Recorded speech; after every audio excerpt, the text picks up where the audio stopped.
Aby se Zdeňka už nemusela česat a líčit u malého zrcadla v předsíni, je potřeba dodat koupelně všechno, co jí doteď chybělo. Čas kvapí, přestavba je v půlce a jediná šance je pořídit všechno pod jednou střechou a okamžitě odvést.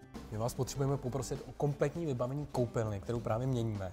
Potřebujeme úplně všechno. Umyvadlo, umyvadlovou baterii. Zástěnu sprchovou. Sprchovou baterii.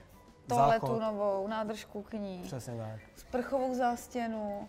A ještě prosím, co nesmíme zapomenout, jeden člen té rodiny, pro kterou koupelnu měníme, je handicapovaný, hůř se pohybuje. Co se týče nového vybavení, vlastně sanitární techniky a baterií, tak tam jsme se snažili vymýšlet všechno tak, aby se to dobře používalo, jak Zdeňce, tak Josefovi. Mysleli jsme u Josefa hlavně na pravou stranu, se kterou on může fungovat.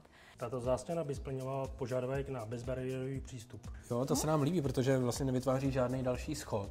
Je docela subtilní dole. Pěkná, no, hezká. A jako jednoduše to v té kolejnici jezdí. Super. Ale zabírá to místo v koupelně, když to otvíráme. Tak.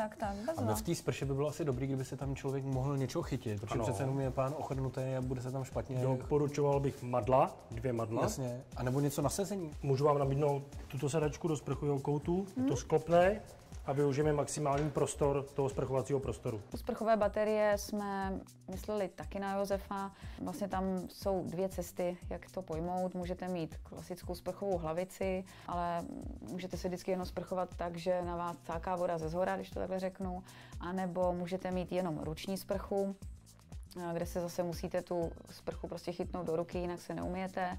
A my jsme chtěli dát Josefovi i Zdeňce obě varianty zaraz, to znamená i sprchovou hlavici, i ruční sprchu a vlastně to byl celý komplet sprchové baterie. Tak jo, tak my jdeme vybírat ještě detaily jako umyvadlo, baterku a vás bychom poprosili, kdybyste nám to všechno mohli připravit, aby jsme si to mohli hned odvízt. Ano, to možný? To není problém.